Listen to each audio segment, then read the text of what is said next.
Assalamualaikum warahmatullahi wabarakatuh. Shalom, Om Swastiastu, Namo Buddhaya, Salam Kebajikan. Perkenalkan, nama saya Yohanantika Siregar dengan NIM 2105040087 dari Prodi Ilmu Hukum kelas C. Baiklah, pada kesempatan kali ini, izinkan saya memaparkan materi yang akan saya bawa guna memenuhi tugas konten digital saya dalam mata kuliah kewarganegaraan. Pokok pembahasan bab yang saya ambil mengenai hak asasi manusia.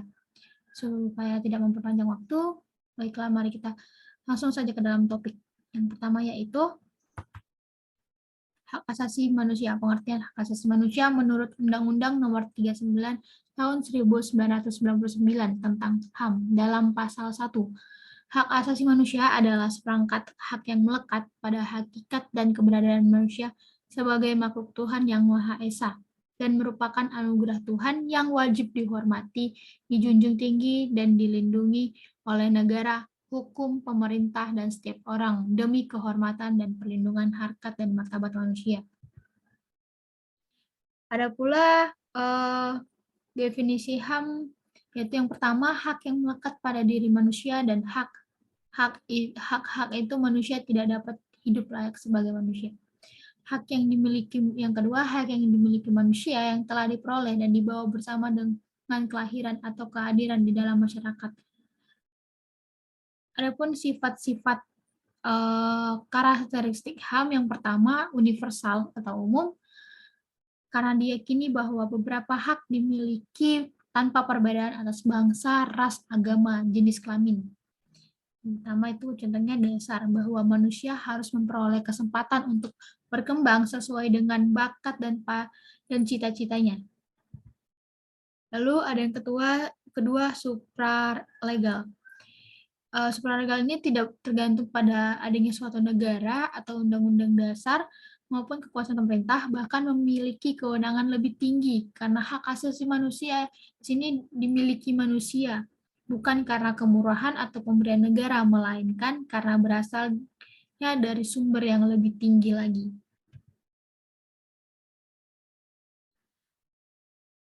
Kelahiran HAM itu HAM dari PBB Eleanor 10 Desember 1948 resmi diterima PBB sebagai Universal Declaration of Human Rights dan dibuat dalam 30 pasal hak sipil, politik, ekonomi, sosial, dan kebudayaan.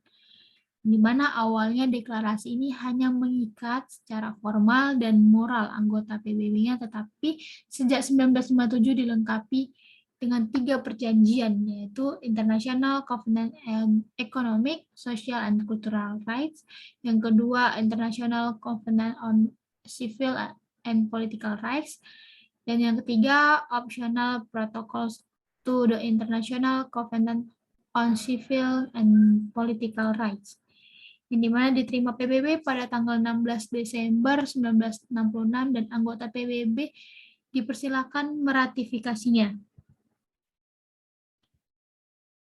Secara ekspresif, ada pula hak HAM di sini ada hak sipil dan politik, itu terdapat pada pasal 6, pasal 9, pasal 14, pasal 18, pasal 19, pasal 21, dan pasal 22. Dan hak ekonomi dan sosial dan budaya diatur dalam pasal 6, pasal 8, pasal 9, right to social security, pasal 11, dan pasal 13. Universal Declaration Human Rights. Hak asasi manusia itu dapat dibedakan menjadi sebagai berikut. Yang pertama, hak-hak asasi pribadi atau personal rights yang meliputi kebebasan menyatakan pendapat, kebebasan memeluk agama, dan kebebasan bergerak. Yang kedua, ada hak asasi ekonomi, property rights, yaitu hak untuk memiliki sesuatu, membeli dan menjual, serta memanfaatkannya.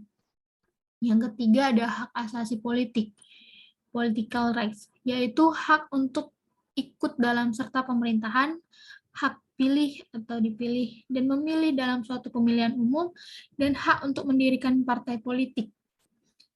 Yang keempat, ada hak asasi untuk mendapatkan perlakuan yang sama dalam hukum dan pemerintahan, rights of legal equality. Yang kelima ada hak asasi sosial dan kebudayaan, social and cultural rights. Misalnya hak untuk memilih pendidikan dan hak untuk mengembangkan budaya. Yang keenam ada hak asasi untuk mendapatkan perlakuan tata cara peradilan dan perlindungan prosedural rights. Misalnya peraturan dalam penahanan, penangkapan, penggeledahan, dan peradilan. Ada pula macam-macam piagam hak asasi manusia, itu yang pertama Magna Carta 1215 di Inggris, yang kedua Atlantic Charter 1941, propernya Theodore Roosevelt, yang ketiga Universal Declaration of Human Rights 1948, yaitu pernyataan sedunia tentang hak asasi manusia. Yang keempat, pembukaan UUD 1945 merupakan piagam hak asasi manusia yang ada di Indonesia. Peradilan HAM Internasional 1948 PBB mengeluarkan Deklarasi Universal Hak Asasi Manusia atau Universal Declaration of Human Rights yang menjadikan dasar hukum internasional baru bagi persoalan HAM. Lembaganya bernama International Criminal Court, mulai bekerja pada tahun 2002 dan untuk mengadil kejahatan perang, pembersihan etnis atau genosida, kejahatan terhadap kemanusiaan. Dibentuknya ICC, International Crime Court ini pada tanggal 17 Juni 1998 di Roma dalam konferensi atau sidang United Nations Diplomatic Conference on Criminal Court, yang disepakati bahwa kejahatan-kejahatan itu meliputi the crime of genocide atau permusuhan massal terhadap kelompok etnis atau agama tertentu.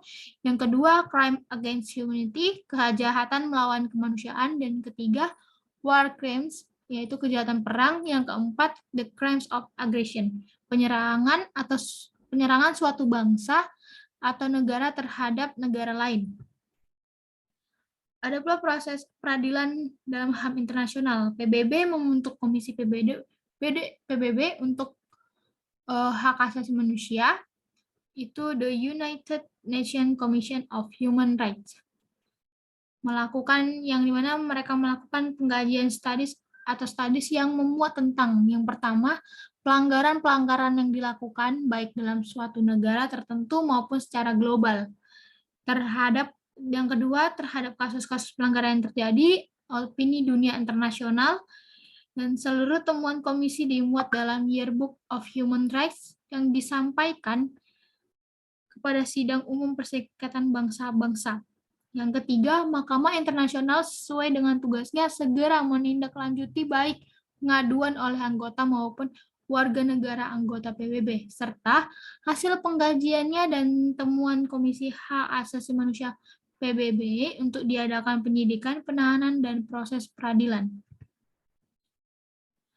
Adapun sanksi internasional dalam pelanggaran HAM, yang pertama diberlakunya travel warning terhadap warga negaranya, yang kedua pengalihan investasi atau penanaman modal asing, yang ketiga pemutusan hubungan diplomatik, yang keempat pengurangan bantuan ekonomi, dan yang kelima pengurangan tingkat kerjasama, yang keenam pemboikotan produk ekspor, dan yang ketujuh embargo ekonomi. Baik, kita masuk ke materi tentang pelanggaran HAM. Perihal pelanggaran HAM, pelanggaran berat yang dimaksudkan sesuai dengan UU nomor 26 tahun 2000 tentang Pengadilan Hak Asasi Manusia mencakup kejahatan genosida dan kejahatan manusia.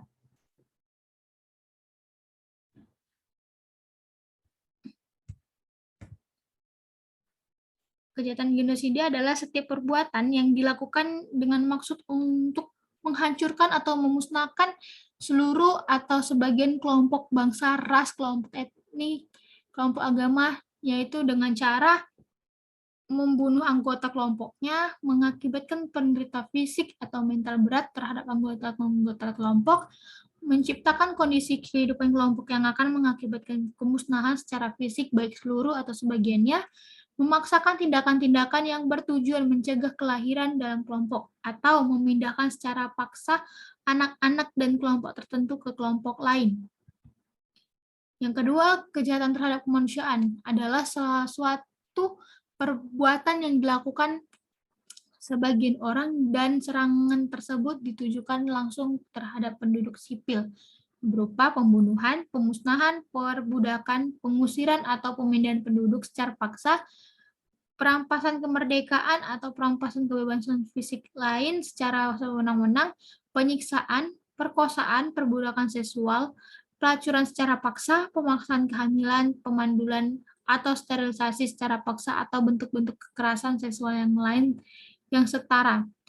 Yang lalu penganiayaan terhadap suatu kelompok tertentu atau perkumpulan yang didasari persamaan paham politik, ras, kebangsaan, etnis, budaya, agama, jenis kelamin atau alasan lain yang telah diakui secara universal sebagai hal yang diakui menurut hukum internasional. Lalu penghilangan orang secara paksa atau kejahatan apartheid.